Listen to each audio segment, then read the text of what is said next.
All right. So it is probably our last week for the Energy Bus. And this has been such a great book. And we were just talking that at the end, there's actually some action steps, which would be fun to do if you're a unit leader or a team leader. It'd be fun to kind of do those with your team. You wouldn't even have to recap like the Energy Bus or even say it came from the Energy Bus, but it just talks about, finding your vision, and it goes through all of the rules. Fuel your vision with purpose, and it gives like talking points and questions to ask a group. So good activities here at the end of the book to be able to use. So today we're starting with chapter 30. The team gets inspired. Jenny, did you want me to read, or are you going to read? I don't care. Okay, well, you can read. Okay. I just always want to give you an option. Oh, thanks. I like options. Okay. Instead of telling the team his bigger purpose and vision, George had an idea to let his team formulate a shared purpose and vision together.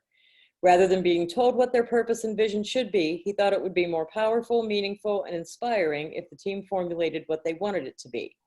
And powerful it was. George explained the several examples Joy had shared with him, and immediately the team ran with it. They started sharing ideas back and forth. Like a game of ping pong, the energy was bouncing around the room while Jamie wrote all their ideas on a whiteboard. Then, over the course of an hour and many discussions later, they narrowed it down to 3 central principles that everyone, including George, agreed on. For today and every day hereafter, they would not just be a team who brought new light bulbs to market, but rather a team that, 1, strived for greatness and produced great ideas, great marketing campaigns, and great results. 2, worked with purpose and spirit to develop chief energy officers, not only within their team, but within the entire company by sharing the positive energy. 3, shared the light. No longer would they be people who just made light bulbs. Instead, they would see themselves as people whose light bulbs helped a child read in bed before bedtime, an elderly person find their medicine at night, a working parent wake up early for work, or a college student study for an important exam. Their work would light up the rooms and the lives of every woman and child who ever turned on a light switch and benefited from the light of their bulb. I love that. That's not the book. George noticed that the energy in the room was transformed. In the beginning of the meeting, they had all seemed excited, but now something was very different. Instead of each person trying to shine above the others, they were all working together, contributing to the collective whole. Gone were the egos and personal agendas. The infighting had disappeared. They were fueling up with purpose and vision and were now contributing to something bigger than themselves. Like a successful rock band where each member plays a different instrument that magically contributes to an incredible sound, each member of his team was playing their parts and the music was perfect. They were energized, synchronized, and fast becoming a team. They were on George's bus together with a shared vision, shared purpose, and collective powerful force of positive energy, all focused in the same direction. That night, as George looked around the office at 2 a.m., he knew his idea had worked. He knew Joy and Jack had been right. He didn't have to work the late nights alone anymore. The team weren't just riding on his bus. They were pushing it from behind as well. George had a big smile on his face when he realized that every member of his team had stayed late with him to get ready for the product launch. Yes, they were on his bus and they were an energized, purpose-driven team. This was a good thing because tomorrow was game day and it would be the biggest triumph or the most painful defeat of their professional lives. So one of the things that I loved about this chapter was when he said they weren't just riding on the bus, they were pushing from behind as well. And so when I think about just sort of, even over the last couple years, our journey and things that have happened in our champion life, in our champion director team and things like that, there have been times, we're all on the bus, but there have been times where we've gotten out and pushed, right? Over the last couple years when, things just kind of get stressful and, personal things going on with Pam or personal things going on with other directors. And we get out and we just kind of like, it's okay, let's keep going. And I just loved that because I could even visualize it when he said they get out and they push from behind. And I was just like, yeah, I can see that where a team, when they're struggling, they get out and if they're truly invested in the journey and the vision of where the company's going or the purpose, they'll do anything to keep it moving in that direction. And I liked also when he said, instead of each person trying to shine above the others, they were all working together, contributing to the collective whole. Gone were the egos and personal agendas. And I think that's such a valuable place to be in being a part of a leadership team is when people are not trying to outshine each other. There's one thing when it comes to like a healthy competitiveness, and some people have that healthy competitiveness, and they're very competitive people, and you can have that and still not be trying to truly outshine people, right? Because I think when I see, like, when I think about somebody like truly trying to outshine somebody, that's somebody that like steps on somebody to get to that higher ground, right? And that's like not what we do at all in Tupperware. I mean, that's not going to take you very far. You know, it might get you far, but you're not going to stay there long because the person beneath you is going to move. They're going to be like, forget this, I'm out of here. You know, and so I loved that. I love that. And just talking about that shared vision and purpose and moving together as a team. And I feel like we are that now. The majority of us are that now more than we ever have been before. I feel that's what I see, when I see all of the things that we've implemented. And yes, we do have some people that are not necessarily as engaged, but I'd say the majority of people are, and that's kind of cool.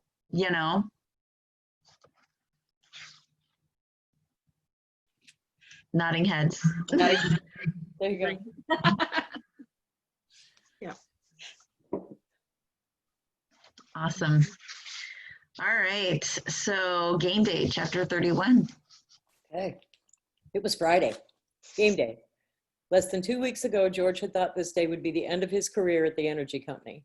Now he hoped it was a new beginning and a new opportunity that would allow him to share all the principles he had learned on the energy bus. He would have been tired, but he wasn't. His wife gave him a big kiss as he left the house, and he felt good knowing that no matter what happened at work, their marriage was back on track. The kids were responding really well to his love and positive reinforcement, and even the dog was enjoying being pet more. They might be poor if he lost his job, but at least they would all be together. He had been thrilled when his wife had asked him the other night what he had done with the grumpy old George, and he had given her a big hug when she said, "It feels like I'm meeting the man I fell in love with all over again. I don't know where you've been, but I'm glad you're back." I am back, he thought, as he sat on his usual bench waiting for Joy's bus, and I certainly don't ever want to go back to the places I've been. He couldn't imagine that happening, though. Joy had infected him with the positive energy bug, and he would do whatever it took to keep that energy flowing. George looked at his watch and noticed the bus was a little late. He was looking forward to seeing Joy, Jack, Marty, and the other passengers one last time. His car would be ready today after work, and if by chance he still had his job, he would drive from now on to save time and bus fare. He hadn't thought of it before, but it suddenly occurred to him that today would be his last day on the energy bus. As he thought about how much he would miss everyone, even Marty, Joy's bus arrived and stopped to pick him up one last time. When the doors opened, a man walked out repeating to himself, but loud enough for others to overhear, "Too blessed to be stressed." The man turned around and shouted, "Thanks, Joy." "Don't forget, too blessed to be stressed," Joy shouted back. Another energy convert, George thought, as he smiled and walked on the bus, only to be greeted by loud applause from all the passengers. "We all know today's the day, George, and we just want you to know we're behind you and sending positive energy your way today," Joy said. George thanked her, Jack and Marty for the letter, and thanked all the energy bus passengers for their support over the past 2 weeks. He told them about the team's incredible day and night at work yesterday and how rule number 9 had made all the difference. "Thank you for being my energy team," he shouted to everyone. "So how are you feeling today, Sugar?" Joy asked in a motherly tone. "I'm feeling good. The team is ready. I'm ready. Nervous, of course, but who wouldn't be?" "That's right, George. Who wouldn't be nervous? It's a sign of fear. We all have fear, but the key to success is that your trust is bigger than your fear. A little fear is good, but it is weak energy. It runs out. Trust is the high-octane fuel that will take your bus wherever it needs to go." "I like that," George said, knowing that trust was a theme that had kept coming up in his life. "It's like I was telling the gentleman who just got off the bus. All of us focus so much on what stresses us that we forget about the things to be thankful for. So when you head into that meeting today, don't be stressed. Instead, feel blessed. Be thankful you had this job all these years while so many are unemployed. Be thankful you have a supportive team and a family. Even be thankful you can walk and talk. If you really started counting your blessings, you'd realize that they are greater than the stars in the sky. When you feel blessed, you don't have time to be stressed.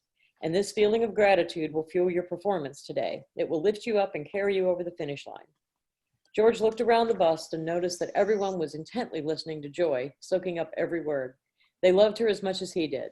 He noticed an elderly gentleman sitting in the middle of the bus whom he hadn't seen before. The man was thin and wore a hat and glasses. He had one of those wrinkled faces you find in elderly people that could tell you about the places they've been, the things they've seen, and the lives they've lived, and the lessons they've learned if you would only take time to listen. The man had a sparkle in his eye that lit up when he made eye contact with George. George acknowledged him, and the man lifted his hat and nodded with a greeting in return. Yep, Joy thought as she watched the interaction in her rearview mirror. The right people certainly come on our bus at the right time, just when we need them. I'd like you to meet Eddie, she said, directing George to the elderly gentleman. Eddie and I met at the home where my father lives. Eddie's wife also had Alzheimer's, and we met at the facility.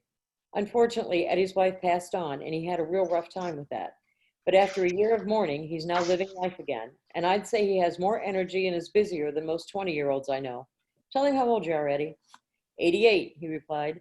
That's right, George, 88, and he plays the piano daily, writes poetry, travels the country by train visiting relatives, and takes my bus when he's home to meet new people, go new places, and do new things. Eddie has taught me the secret to life, and it is this. The goal in life is to live young, have fun, and arrive at your final destination as late as possible with a smile on your face. It's such a powerful lesson and has made such a difference in my life that I made it rule number 10. Show him, Danny. Rule 10, have fun and enjoy the ride. And you know what the final destination I'm talking about is, right, George? No one can escape it. We're all going there. But the important thing is how much we enjoy the ride until we get there. After all, we only have one life and one ride. This is not Disneyland. We only get one ride, so we might as well enjoy it to the max. Too many people think they're going to live forever. They spend their life accumulating wealth, possessions, and power, only to leave it all when their bus ride is over. It's not like you can take it with you. So what's all the fuss about? Too many people stress over too many meaningless things. People get all protective of their turf. Just watch the news. Even countries argue over borders. If people only woke up, they'd realize the whole universe is their home. Why fight over small pieces of territory when you can claim the universe as yours? Any moment they can have it all by simply enjoying the ride, but instead people focus on the small instead of living large. They worry about promotions, deadlines, emails, and argue with coworkers and family members about the minutest things, forgetting that they will never see today again.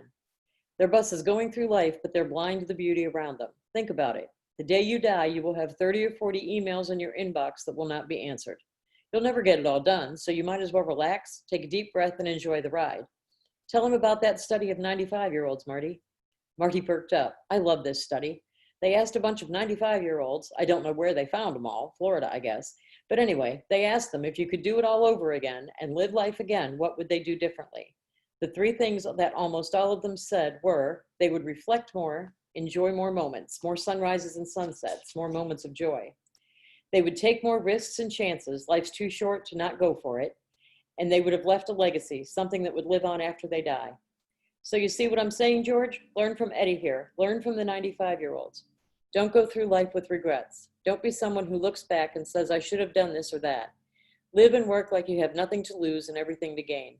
Act like a kid on Christmas morning that's always optimistic and excited about the gifts you're receiving. Don't be too stressed to feel blessed. Don't compare the success of your bus to other buses. Just enjoy your ride.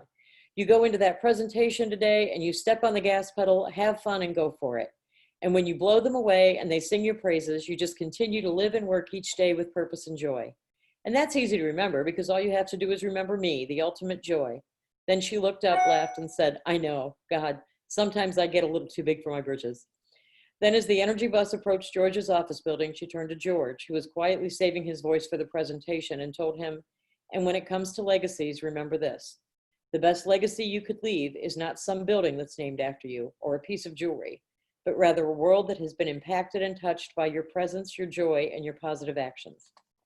The bus stopped, and before George could get off the bus, the passengers came forward to give him high fives, handshakes, and hugs.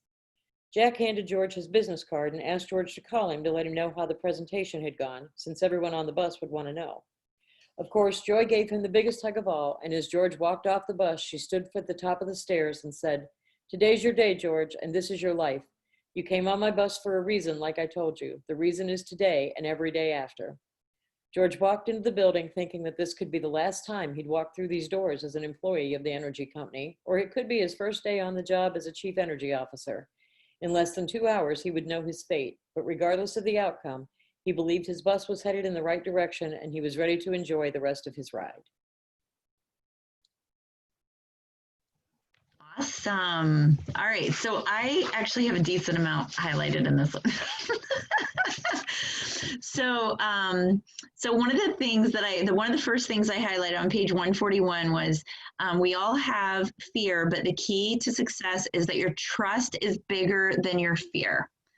I loved that. And because I think sometimes people think, I think a lot of people have that misconception that people that are brave just have a lack of fear, but it's really about the trust, and it's about pushing through that fear to do whatever the task is at hand, right? A little fear is good, but it is weak energy and it runs out. Trust is the high octane fuel that will take your bus wherever it needs to go. And I remember when I first started, well, no, probably when I was maybe like 2 or 3 years into Tupperware, I said to Pam one time, I was like, I can't believe I still get nervous going to parties. And I do. I still get nervous going to parties. It's to this day, I still get nervous. And she was like, and she said to me, she goes, you're nervous because you care. And I was like, oh, yeah, I'm like, that makes sense because I do. I care greatly about whatever I'm about to say or who the people I'm about to meet, that I can communicate clearly to them, whatever it is they need to hear from me that day. I take that very seriously. And, but also when I still go to do trainings and things like that, yeah, I get nervous. And I always remember her saying to take that energy, that nervous energy, and turn it into like positivity and turn it into good energy and like excitement and all of that. And so I tell myself that, especially if I'm really nervous, like if I'm getting ready to train on a bigger stage or there's somebody in the audience that I'm nervous about training in front of or anything like that. I still do that. I have to tell myself that all the time. And so I think it's important to recognize that, we all have fear, but that you need to make your trust bigger than your fear. The trust that you're here for a reason, there's a purpose to it, a trust that, God's going to give you the words or whatever it is that you trust in, right? And I just think that's super powerful and key to remember. And also another thing that I highlight on that page was all of us focus so much on what stresses us that we forget to what we're thankful for, right? And I think that is so unbelievably important. I think gratitude and a practice of gratitude is so outrageously important. And I remember when I first started practicing gratitude, it was probably honestly when we were going through our toughest time and we were like losing our house and all this other stuff. And I remember just trying to break it down. And there were days that all I could say was, well, I'm grateful for my health. Or I'm grateful that we have this roof over our head for another day. I'm grateful that there's food in my fridge, right? And so I wasn't able to really like dig deep. It was all kind of surface stuff that immediately was stuff that, could go away. And so those were the things that I was grateful for. But if you really start counting your blessings, you would realize that they are greater than the stars in the sky. I loved it when he said that. And he says, when you feel blessed, you don't have time to be stressed. And we've heard that saying. And I actually had not heard that saying until years ago. Pam said, you cannot your brain can't be blessed and stressed at the same time. So your brain can't process it. So when you're stressed, if you start thinking about grateful things, your brain can't do both at the same time. And I was like, oh my gosh, it's so true. And it was like such a great eye opener for me because there are many times when you're stressed and you just go down that rabbit hole and you can't get out. And if you can, in that moment, start thinking about those things, the good things, it helps pull you through there and get you out of the rabbit hole for now, right? Because we all go down that rabbit hole. When we're stressed, it's like one thing. And then there's this, and then there's this, and then there's this. And the next thing you know, you're like a pile on the floor crying, right? I know I'm not the only one. Never. Like, It happens, you know what happens to me in the middle of the night? Like I will go down a rabbit hole so fast in the middle of the night. I do like a nosedive into a rabbit hole in the middle of the night. There's nobody around and I'm just like crying and Eric's like, what is wrong with you? And I'm just like, well, and I start talking and he's just like, do you realize like you sound a little crazy? I'm sure it's what he's thinking. He's never said that to me because my rabbit hole gets pretty extreme.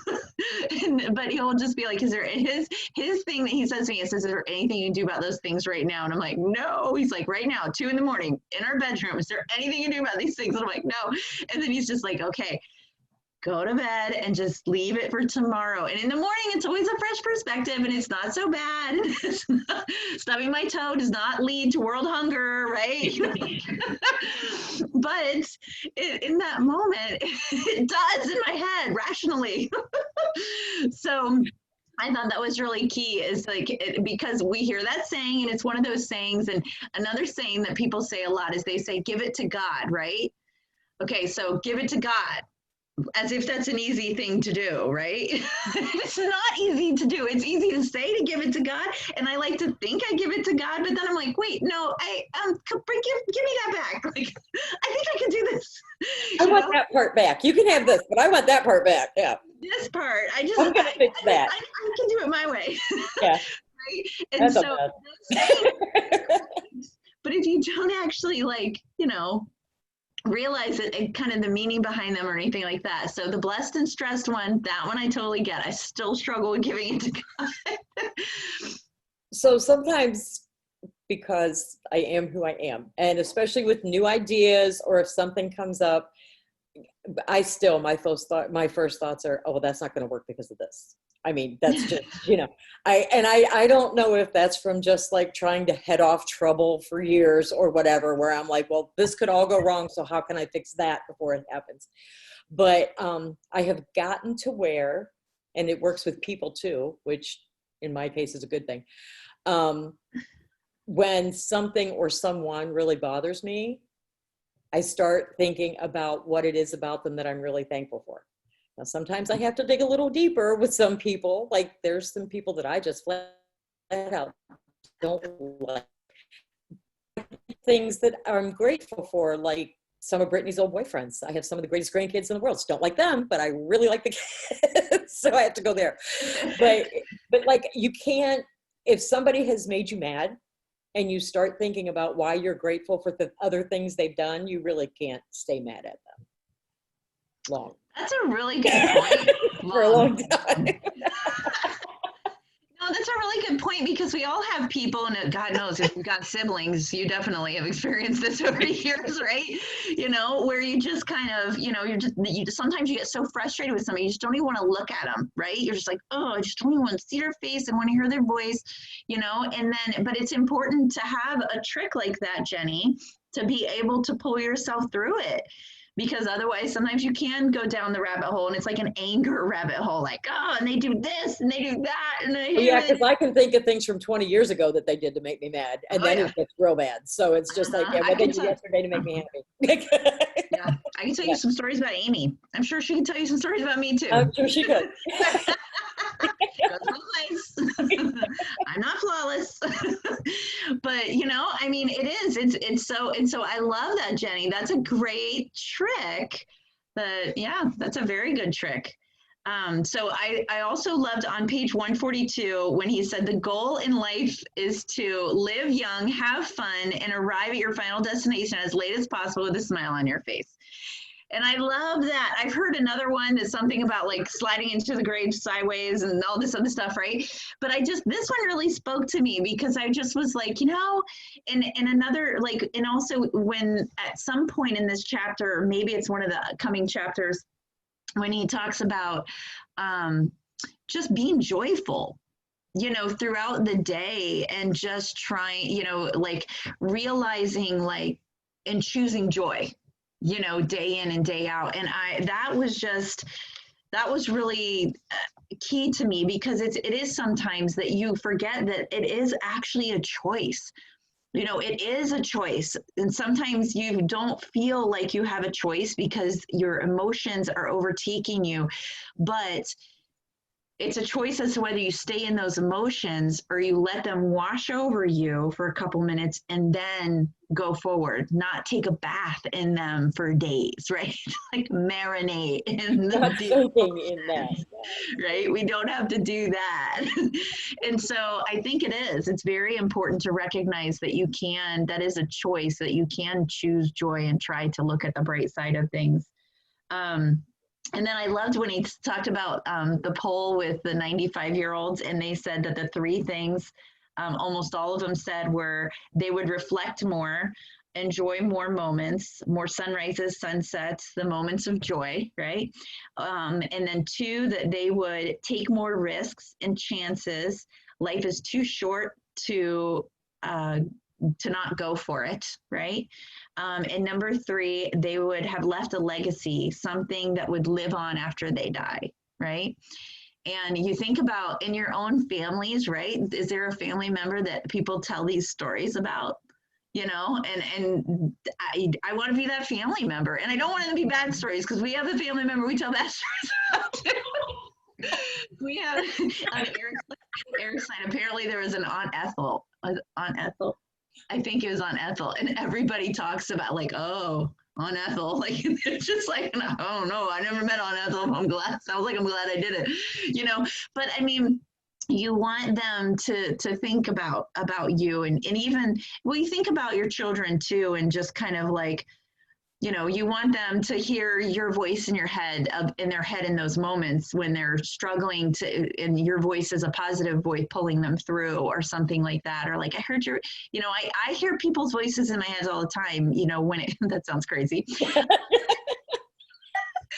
But there are times that I think to myself, I'm like, I know exactly what my dad would say right now. There was something actually just last night. We were watching something, or 2 nights ago, maybe we were watching something on TV, and I'm like, oh, I know exactly what my dad would say about this right now. And it just made me smile, because it was just like, oh, I could hear his voice in my head, and it was just such a great thing. And that's what I want. I want to leave that with people, that I leave a lasting impact, a positive impact, right?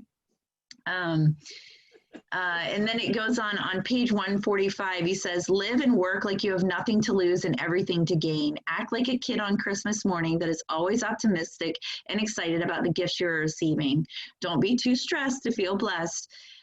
Don't compare your success of your bus with other buses. And that's been a repeating theme in the John Gordon books, right? And the comparison is the thief of joy. And he's never actually said that. That's just the saying, right? But it's so, so true. You never have the opportunity to celebrate your own personal successes if you're constantly comparing them to others.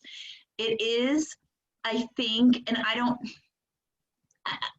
know. I mean, like, I want to say that we're kind of born that way, but I mean, I don't see how that's possible. But I mean, I know my small, like even when the kids were really small, that they would compare. And so I don't know where it stems from. You know what I mean? I don't know where that stems from. If that is something that is learned behavior, or if that is something that somehow we're wired to do. I just don't have an answer for that. But I do know it's worth fighting it, right? And because I used to compare myself all the time, I don't as much, but every now and again it sneaks in. And I think, Jenny, you caught me the other day comparing about something, and you're like, well, you're comparing yourself right now. And I was like, oh, I am. I think it was Jenny, it was somebody in the last week in a comparison. And I was like, oh, darn it. So it kind of rears its ugly head. As much as you try to be disciplined to it and not compare, every now and again it does rear its ugly head. But you still have a choice whether you can recognize it and go, not today, and change your thoughts, or if you let it anger you and frustrate you, and take that success away from you. Yeah. So those were kind of some of the things from that chapter. Did anybody else have anything they wanted to share? Well, we highlighted almost the same things. Did we? Yeah, but I also highlighted the best legacy you can leave is not a building that's named after you or a piece of jewelry, but rather a world that's been impacted and touched by your presence, your joy, and your positive actions. Which kind of goes back to what your kids want to think about you whenever. Yeah. Right. Yeah. Yeah. Same here. Same thing highlighted. It's awesome. I know, that's funny how that works, right? We all see the same points. There we go. Okay, do we want to do the presentation? Let's do it. All right.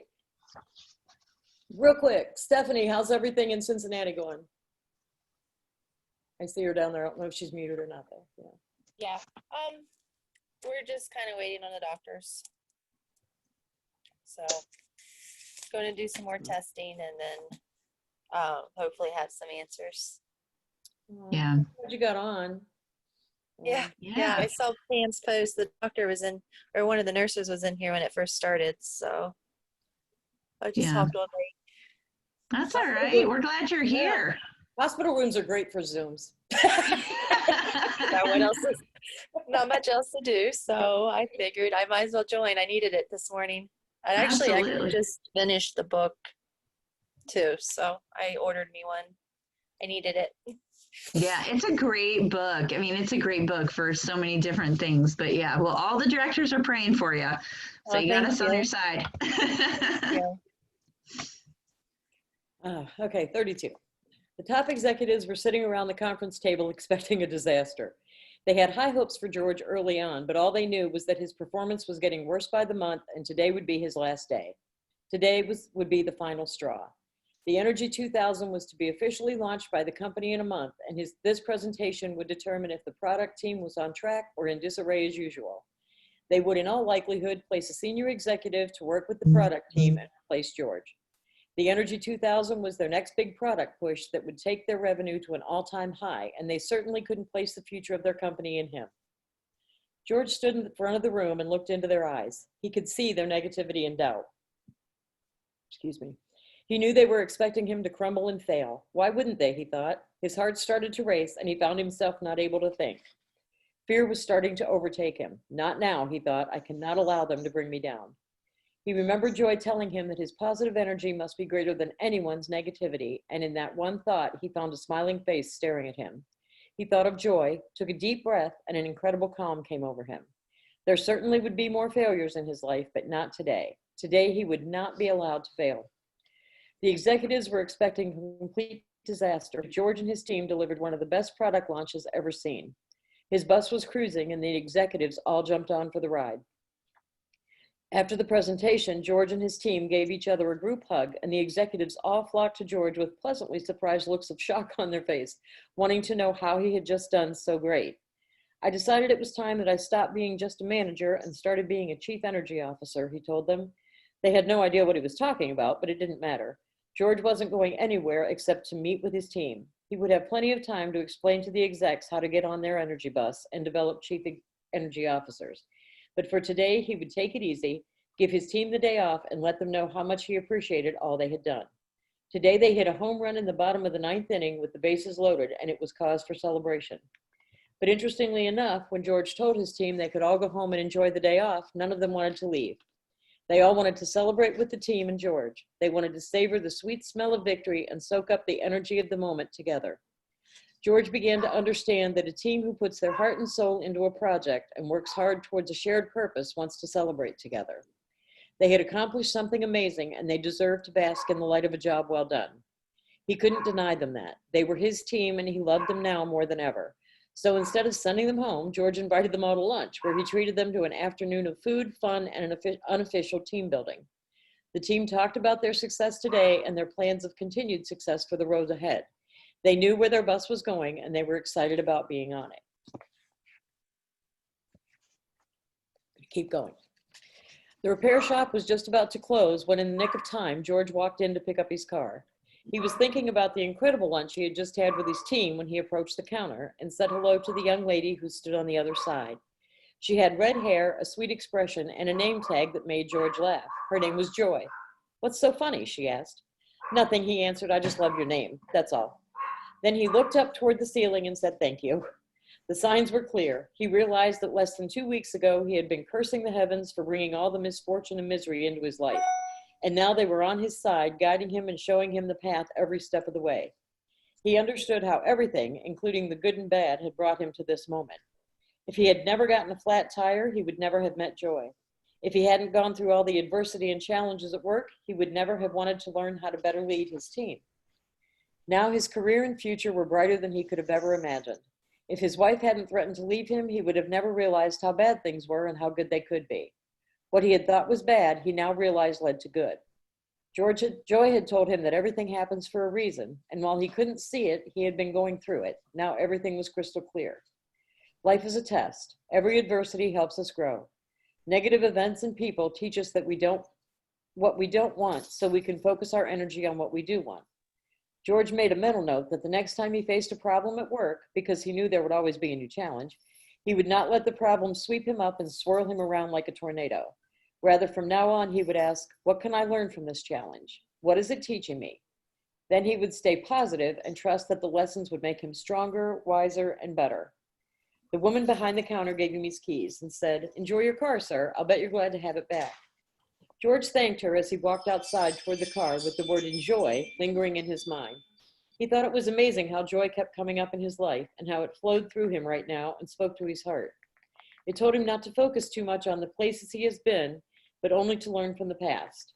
It said, do not focus on the future because the future brings only what the present gives it. Rather, his heart whispered, focus on the path.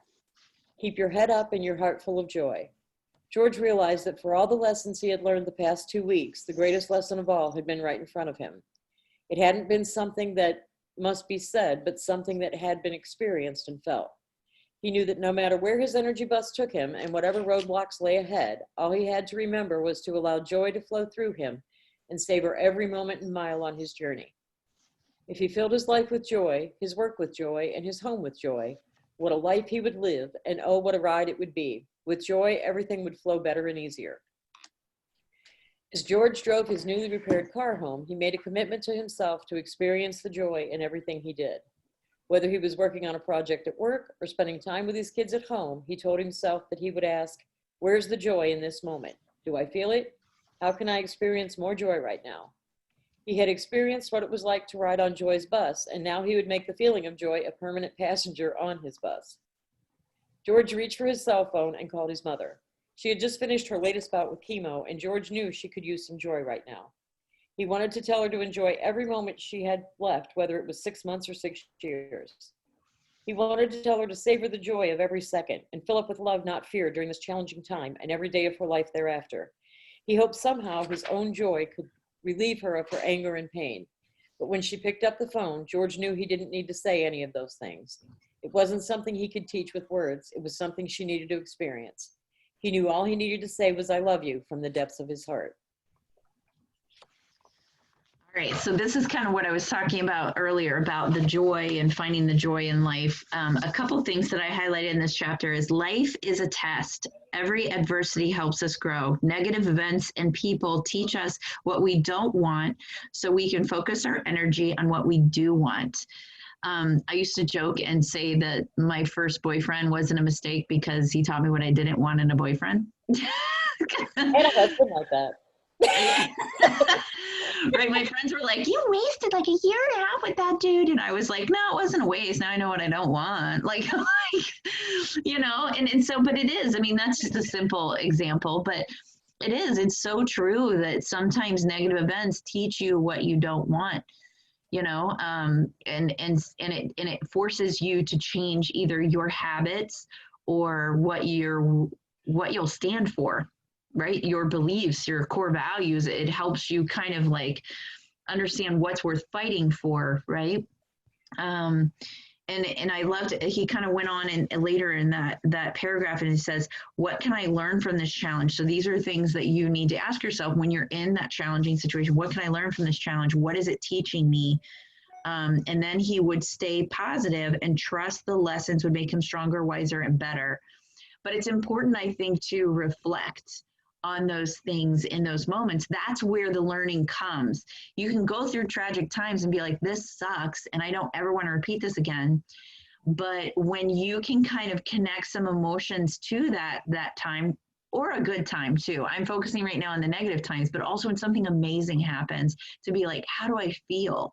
What did I do different? What did I, and just to kind of dissect it. I mean, that's something when I'll use Ella as an example because she's just an easy example. When, when she comes off the court and she had an outrageously good game and you could see she was like in the game, like you can actually see the kids' mental state if you're looking, and especially if you know the kids, you can kind of see their mental state when they're out there. And I'll be like, what was different today? Like, what was different? What did you do different physically? What did you do different before you went on the court? What did you do different? And just to kind of help her understand, instead of just like, wow, that was the best I've ever played. Okay, let's dissect it. Like, why was it the best you've ever played? Was it because you had the energy, because you ate good food beforehand? Was it because you're hydrated? Was it because you are in a good mental place? Like, what is it? What caused that? But to do that with the bad things too, that's where the learning comes in. Because I think many times people kind of go through life and they go from bad thing to bad thing to bad thing, right? Occasionally there's some highlights in there, right? But there's some people that they just kind of keep going through those bad things. And I remember when we were going through our tough times and it was dragging on, I remember telling my dad, I'm like, clearly we have not learned the lesson God set us out to learn, because otherwise he would have pulled us out of here by now. I'm like, what's happening? And my dad just kind of laughed, but that's the way I was looking at it. I was like, okay, there's a reason why we're still in this mess. Like, what is it that we haven't learned yet? What is it that we're here for? What's the purpose of this? Is it to make us stronger? I mean, I always assume every bad thing that happens, it truly is to make us stronger. But if we don't really dig into it, we will miss that. We'll just be like, oh, what doesn't kill you makes you stronger. Yeah, but what are the things that are kind of coming from that when you kind of learn and dig a little bit deeper to it. And he says, focus on the path, keep your head up and your heart full of joy. And I think that's it too, focusing on the path. You can be in a negative space or awful things are happening, right? But if you can focus on that path and putting one foot in front of the other and keeping your head up and your heart full of joy, that is key. And it sounds weird, but for me, it was a lot easier to do when the kids were little, because I felt like I had to, because you know what happened? If you are going through a bad time, you're emotional, you're stressed out, right? What happens with toddlers? They feed off of you and they give it back to you. They're a freaking mirror. And then your day gets even worse because they're just crazy and you're just like, ah. So when they were little, it was that immediate turnaround that kept me from living that space. And it forced me to be joyful and to be happy in those moments when I really didn't want to be, because otherwise it was about to get 10 times worse when this toddler grows the little horns and gets crazy on me, right?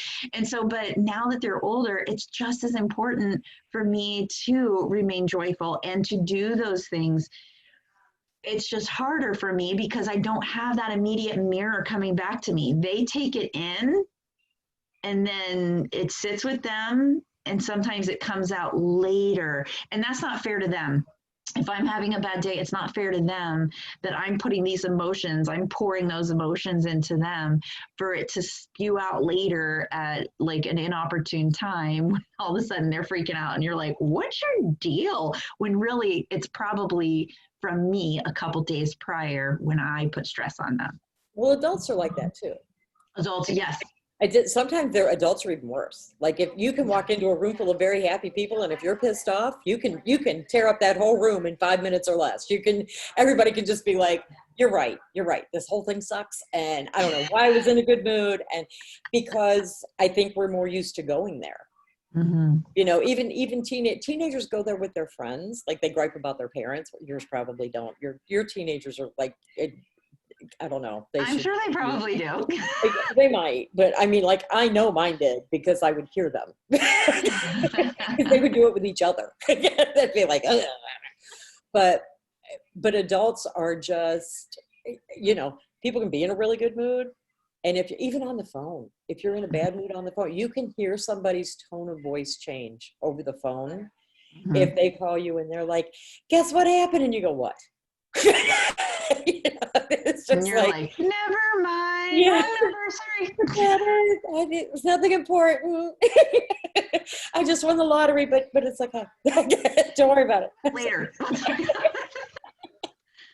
Yeah, I mean, it is. It's so important. And like I said, when they were little, it was like boom. It was like an immediate like boom. And so it made you very aware of it. So it was easier kind of to snap out of it, right? But now that they're older or in dealing with adults, you just kind of have to recognize like, oh man, I just like took that rainbow and I just pooped all over it. Like, you know, and that's really truly, it's not good. Unicorn poop right there. Right at the bottom of that rainbow, no gold, just poop. And a pot of poop. Exactly, a lot. All right. Last page and a half. He said, well, hold on. He says, remember, is you have to remember to allow joy to flow through you and savor every moment and mile on the journey. If he filled his life with joy and his work with joy and his home with joy, and this is kind of what I was talking about earlier when I said that they mention about like just filling your life with joy and just being conscious of that and being in those moments, it's just so powerful. Where there's joy in the, he made a commitment to himself to experience the joy in everything that he did. And he would ask himself, where's the joy in this moment? Do I feel it? How can I experience more joy right now? And again, those are like little tricks you can do when you're just kind of in a moment and maybe you're bleh. Like you don't have to be in a bad moment. You could just, sometimes you just have those days where you're like, like you got nothing. You're just kind of a weird, like, yeah, I had one of those days yesterday. I was like, I am so fuzzy today. I'm like, I can't think clearly. I think it was Saturday. And Eric says to me, and then Joey walks out, and Joey's the same way. He's like, Joey won't say it, but you can see it on his face if he's like fuzzy. And Eric looked at me after I was like fumbling through my words because I just couldn't think clearly. And he goes, "You're not doing any video trainings today, are you?" I was like, "No." And he's like, "Well, that's good." He's like, "Because you're not making any sense." I'm like, yeah, you know. And so sometimes it's moments like that that is important too for your own mental being. It may, you know, those type of moments may not really impact other people, but they do impact you. And so by asking yourself some of these questions, it might help you pull you through that moment, help you kind of get out of that place of blah and get to, you know, a happier place. All right, last page ish. Okay, we'll try. When bus 11 pulled up to the bus stop on Monday, George jumped on. Can you guys hear me okay? Yeah, do you want me to read? Yeah, maybe. I can. All right, so chapter 34, it's more fun on the bus. When bus 11 pulled up to the bus stop on Monday, George jumped on. He gave Joy a big hug and then shouted to the rest of the bus, "We did it!" The presentation went perfect. The passengers cheered wildly as George high-fived Jack, Danny, Marty, and the rest of the passengers. Then he reached down next to his briefcase and lifted up a big sign. "What's that, Sugar?" asked Joy. "It's a new sign," he answered. "If people will learn the 10 rules, they should be able to read the rules on your bus. You can't read the handwritten words on your current sign up there. So I wanted to give you something bold and clear that will allow you to help others in the same way you helped me. You are too sweet, George, and look how pretty it is. With those nice, white, bold letters, the rules look real good." "Let's put it up," Marty said from the back of the bus, and the rest of the passengers agreed. So they put up George's sign, which would proudly proclaim the Energy Bus rules for all the passengers and drivers to see. They were the 10 rules that had changed George's life, and everyone else on the bus knew this was only the beginning. Joy knew there would be many more Georges and Janes to come onto her bus, and she was ready for all of them. "Well, George, I want you to know that everyone who comes on this bus from now on will know your story," Joy said as she pointed to the sign. "While you are driving that fancy car of yours to work, your ears will be ringing. We will tell them about the man who gave us the sign and how he courageously plowed through the darkness to find his light. We will tell your success story, George." "Well, that's nice and all," George said, "and I'm truly honored, but you are going to be talking about me. But if you're going to be talking about me, it will have to be in front of me, because I guess I guess you can say, I've had a change of heart. I've decided to take the bus to work from now on. Driving your car to work is great, but it's more fun on the bus. Yes, it is. It certainly is more fun on the bus, Joy said, giving him a big, bright smile. George smiled back as she stepped on the gas pedal and took off to the next bus stop where someone somewhere was waiting for the energy bus. They would get on, and it wouldn't take long for them to learn what George now knew. The energy bus will surely take you on the ride of your life. And so then it just kind of goes into, it has a sign with all the rules, right? And then the last is the action plan, which we had talked about. Would be good to use with your team, or even just to kind of do for yourself. It's a great journal activity for you to be able to do with yourself, just to kind of get clear on what your purpose is and creating your vision, and, you know, focusing, being able to focus on it, because it has these great, you know, just kind of like action points as far as like questions you can ask yourself, and things like that. So that's what I would do if I didn't have a team to share it with. I would just journal about it and just kind of work my way through it, just to kind of dig a little bit deeper. Because books like this, they're great to read, but it helps a lot when you are able to kind of figure out how to apply these things directly to your life, your circumstances, your team, your family, whatever it is. But yeah, I love this book. It was so good. All right. I actually read it. I The whole know. thing, I know. I know. You've been reading lots of books. I know. But this one I have like started 5 times in the last 4 years, and then. Oh, walked that's away. right. That's right. I forgot. Yeah. And you saw too much of yourself in it. We're like, Brent, No, not today. you want to be on a freaking energy bus. Oh my gosh, that's so funny. I forgot about that. Well, awesome. Well, thanks everybody for joining us for our book club for the Energy Bus. And our next one is The Positive Dog, which will be a very quick book. So we will make a decision probably in week 1 about what our next book is, so we can order it in. Oh, yep, I've got it too. It's across the room. I just didn't want to get up and go get it. So we'll make a decision. So Lydia, we were talking about it before you got on here. Actually, let me go ahead and stop the recording.